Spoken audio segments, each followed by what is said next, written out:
Hi, it's Kim from the Shamrock Quilt Studio. Today I'm here with a brief review of a product I recently found and I've been using a few weeks. I wanted to give you my take on this product so that you'll have some information to know if it's right for you. We'll see you right after this.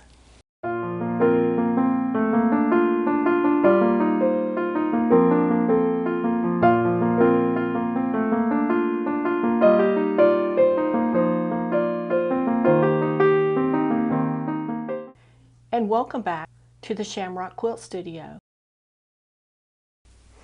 Well, hi and welcome back.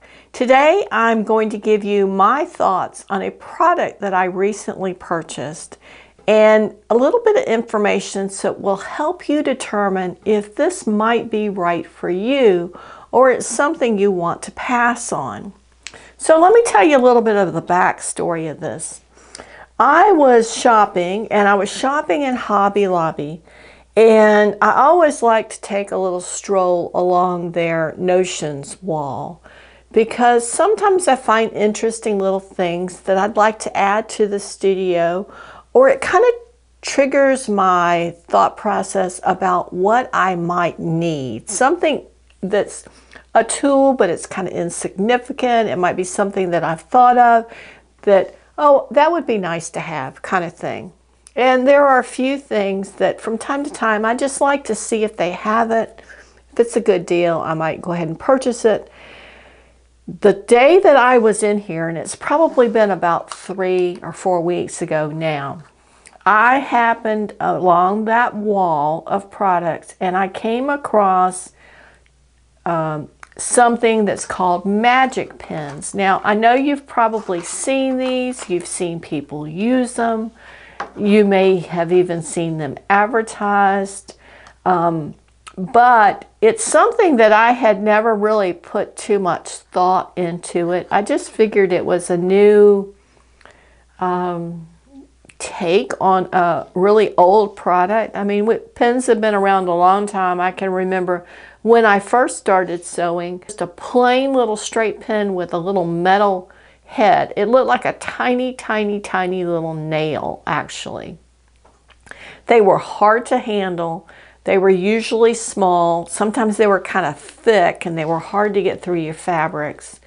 I remember also at one point sewing a kind of a satin batt crepe fabric for a garment and having to go buy a different pin because the pins I had were so big they were snagging the fabric. So I needed something really small and super sharp that would go through it and not damage the fabric.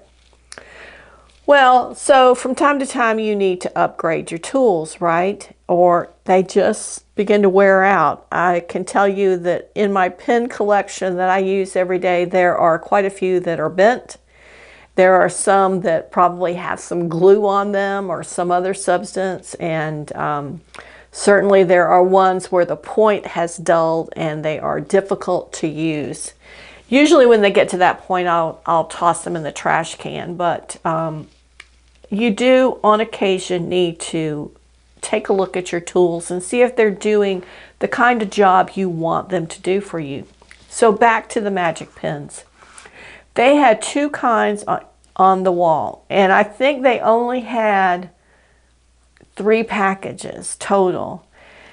They had been marked down to half price, and that's what stimulated me to purchase them because, you know, anytime anything's a half price and I think I'm going to be able to use it, I probably will buy it because my mind says it's a bargain and my quilting desire likes to have new tools to work with. So let's talk about these. The 2 kinds I got one is the blue box, and it's called quilting pins. They're 1 3/4 inches long, and it's a fine, and it's 0.5 millimeters, and it comes in a blue box, and that's these. And then I got the pink container, which is the extra long pins. They're 2 1/4 inch. It says I think these are regular, and I think they're regular because they're 0.6 millimeters. So they're a little bit thicker, and they are longer. So if I'm looking at these, and I'm going to do this for our overhead camera, I think you can see that the pink one is a good bit longer. The blue one is a little bit finer. And I'll also, let's do this. Let's show it here as well, in case that was a little hard to see. And here we are compared to a little plastic head pin, a longer plastic head pin that I use for quilting, and then even something like a little push pin. So you've got a good idea. The ones I like the best that I have, and here's one that's bent, are these little white pins. They're much finer, but I do use all of these. Okay, so what are my thoughts on this? The other thing, before I go there, these do say that they're heat resistant, so you can use them when you're pressing. And I have done that a little bit, and I've had no problem with the head of the pen melting or anything like that. My thoughts in general, they come with this cute little box. Now, I know that for the last couple of weeks I've been using these, and they've gone back in the boxes as I finish with them for the day. Long term, they're not going to stay in those boxes. They're going to migrate into the pin cushion over time, or however pins make their way through the sewing room. I don't know. I do like the length of these quilting pins. I haven't been able to use it on anything that's sandwiched yet. I'm getting ready to load a quilt on my quilting frame, and it will be interesting to see how these work. I think they'll work pretty well. I like that they're really long. The long length also will allow me to use these for making bias tape with my iron and pins. I think I've demonstrated that once before on the videos of how you measure out the size that you want that, and you pin it on your ironing board cover, and then you run the fabric through with the iron on top, and it will fold that fabric into shape, and the iron presses it. I think they'll work really great for that. And the fact that they're heat proof, you don't have to worry about making sure you don't iron over that pin top. Something that happened today that I thought was really interesting was I was working on a project with a lot of little pieces, and I was doing it for a video, so I wasn't able to iron and come back and iron and come back and iron and come back. I pinned the seam in the direction I needed it so I could go ahead and sew the next piece, and I used one of these little blue ones. In fact, this is the one I used right here. I pinned the seam in place underneath, and I was sewing on top, and I got to a place in the pattern where it was really thick, and I thought the machine was struggling because we had extra thicknesses of fabric.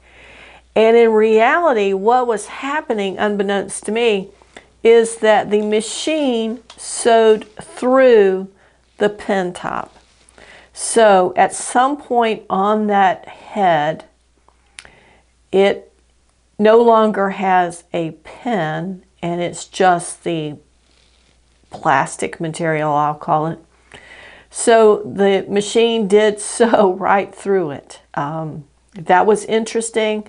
It still seems to be functional. It hasn't broken off. It's a little rough there.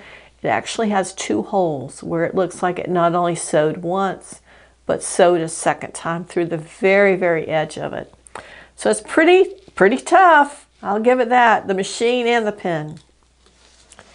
I love the head, the way you grip it. It seems much more friendly to your fingers versus that hard plastic ball, which if you're pulling, for example, if you've got a bunch of pins in something and you're pulling them out, it's easy just to add one as you get to it. When you're working with the little pins with the balls, that gets a little more difficult. You're not able to grab as many. So overall, I am impressed with the pens. Now, let's talk about price, because I don't know how these are priced at other stores, but the regular price on these for 50 pens for both of them, or they were both priced the same, was $10.99 for 50 pens.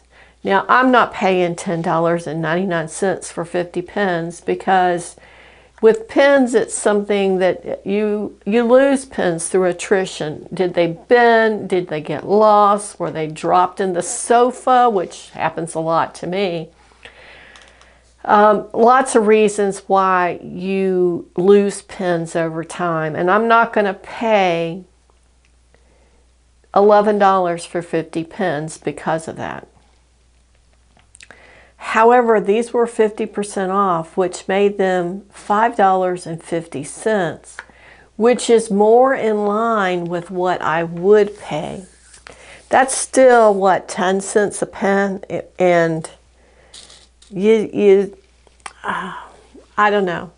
It's still a lot. They're nice pens. They really are nice pens. And I guess if money were no object, or let's be honest, if I were making money from what I'm doing, that would be less of a concern. But as it is right now, I'm sewing for my enjoyment and for making these videos for your entertainment or your education, if you want to call it that. So it's money coming out of my pocket and it's not being reimbursed. So I don't think I'm going to go out and buy more even at 50%, unless I find over time that I'm able to keep up with them better. They don't bend, they don't walk away. That might change my opinion of it. I think I'm going to give it maybe an 8, 8.5 on a scale of 10. They're pricey, which is going to bring down that point value. And there's not a whole lot in here. I could run through 50 pens in one project if I were, let's say, if I were putting the binding on this little quilt right here, just to pin the binding on here, I'm going to run through 50 pens super quick. So if you were only using these, you're going to need several packages, and that's going to get pricey. I do like the cute little containers though. That's my opinion. It may not be yours, and take it for the information it is and make your own decision about whether this pen is for you. I do appreciate you joining us. I know that sometimes these types of videos can be very helpful. Sometimes they're completely off the mark with what you might think of a product. But it does give you, I hope, a little information to help you make a decision that's right for you. If you've enjoyed this video, give us a thumbs up. Be sure to subscribe to the channel, and we'll see you next time. Shamrock Quilt Studio. Bye.